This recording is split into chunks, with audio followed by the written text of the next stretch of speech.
I'm Harold Kersner with the International Institute for Learning. In this program, I want to discuss with you what might be the most important subject in this decade with regard to project management, and that's using a project management office effectively. That's probably been the greatest achievement this decade thus far, the use of a PMO. Why has the project management office become so important? Notice the first bullet on the slide in front of you. Poor alignment between project objectives and broader business goals. Without a project management office, companies would most likely embark upon every request for a project that functional managers and functional executives requested. Now with the PMO, we want to make sure that these projects that are requested are for a valid business purpose. We want to make sure that projects that provide no value or minimal value are not approved if we have other projects ahead of them that provide a much greater value. But simply measuring whether or not the project is aligned to business goals and objectives is simply one of the items that a PMO is responsible for.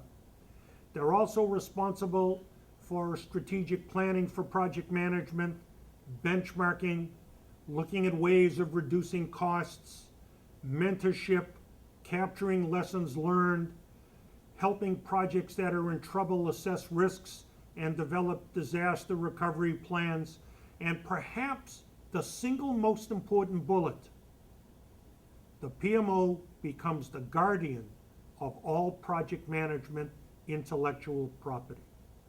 That's right, they are the guardian of all project management intellectual property. That's one of the reasons why a lot of executives today fight for who gets control of that PMO. Because whichever executive gets control of all of that intellectual property, it's entirely possible that that executive will become more powerful than all of the other executives in the company. Now, if you want executive support and you're going to institutionalize a PMO, you got to do it gradually. You have to do it gradually. You have to make sure that the first set of activities that you assign to the PMO are not threats to all of the executives. For example, if you want a PMO to do mentorship of other project managers, none of the executives view that as a threat. But if you want the PMO to be involved in strategic planning and the portfolio management of projects, that could be viewed as a threat to a lot of executives that do not fully understand what a PMO does. So you have to gradually include in the responsibilities of a PMO less threatening activities into more threatening activities to benefit the corporation. That's one of the reasons why a lot of companies today have multiple PMOs. It's to allay the fears that executives may have. Companies are now struggling where the PMO should report.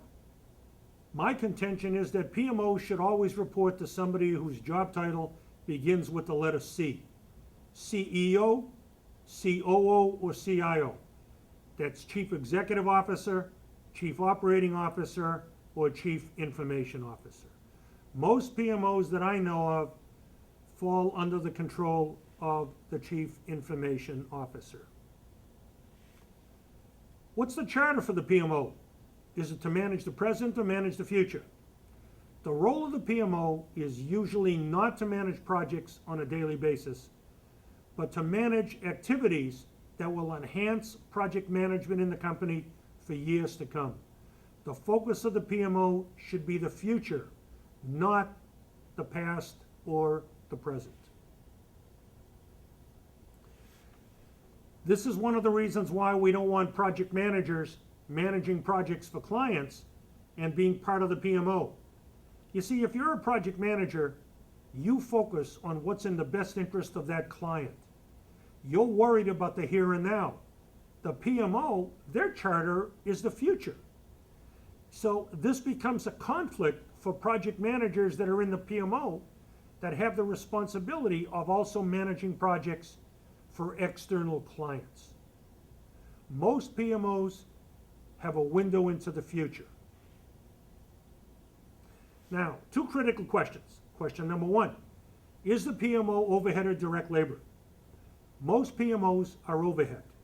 Now that leads us into the second question.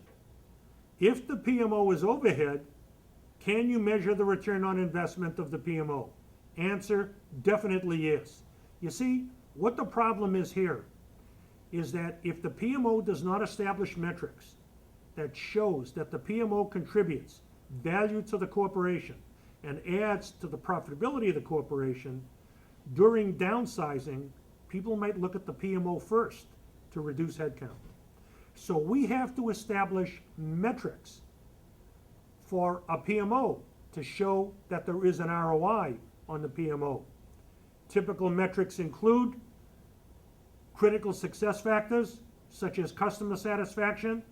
If customer satisfaction is increasing every quarter, let's give credit to the PMO for helping with that. If we use traffic light reporting and the number of projects that are in trouble or at risk each quarter get less and less, let's give credit to the PMO for that. If it turns out that this year I'm putting forth more projects than I did last year with the same number of resources, let's give credit to the PMO for streamlining the processes. Here's some additional questions that we're now asking the PMO to be involved with. Is the PMO becoming more productive year over year?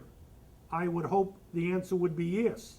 And if it is yes, is it causing the rest of the organization to become more productive as well?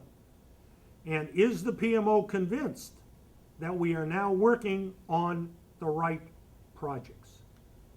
There are three types of PMOs that I know of. We have resource PMOs, such as having a PMO just in IT for the control of IT projects.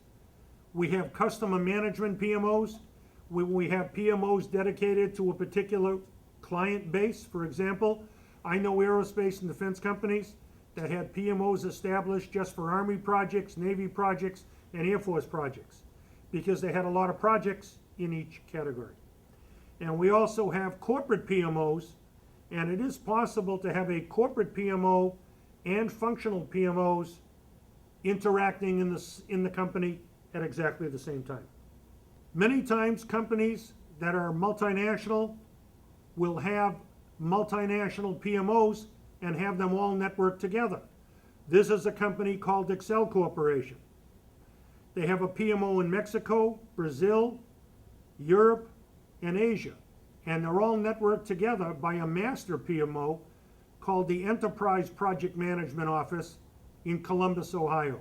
And there are several other examples of this. For example, let's talk about Star Alliance.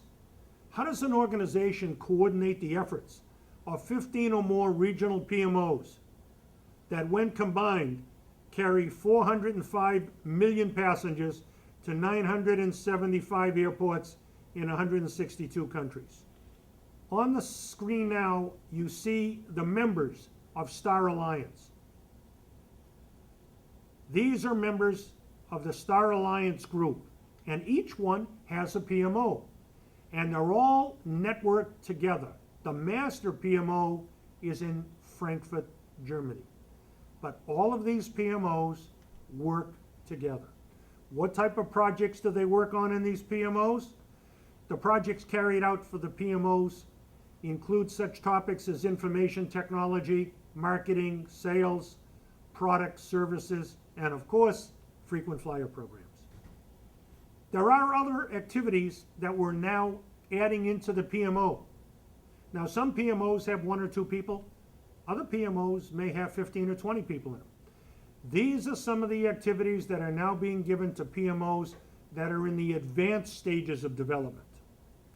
Determining the staffing tolerance for projects, analyzing the number of scope changes and scope requests to see if there's a way to reduce them, validating that the funding was correct on these projects, and last but least, looking for ways of bringing projects to close at a much faster rate. The books that you see on the screen that were authored by me or co-authored by myself and Frank Saladas can be purchased through IIL or John Wiley Publishers.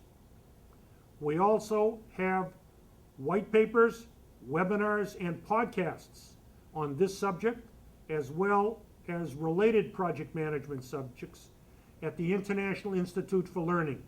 IIL.com is their URL address. This is Harold Kersner from the International Institute for Learning. Thank you.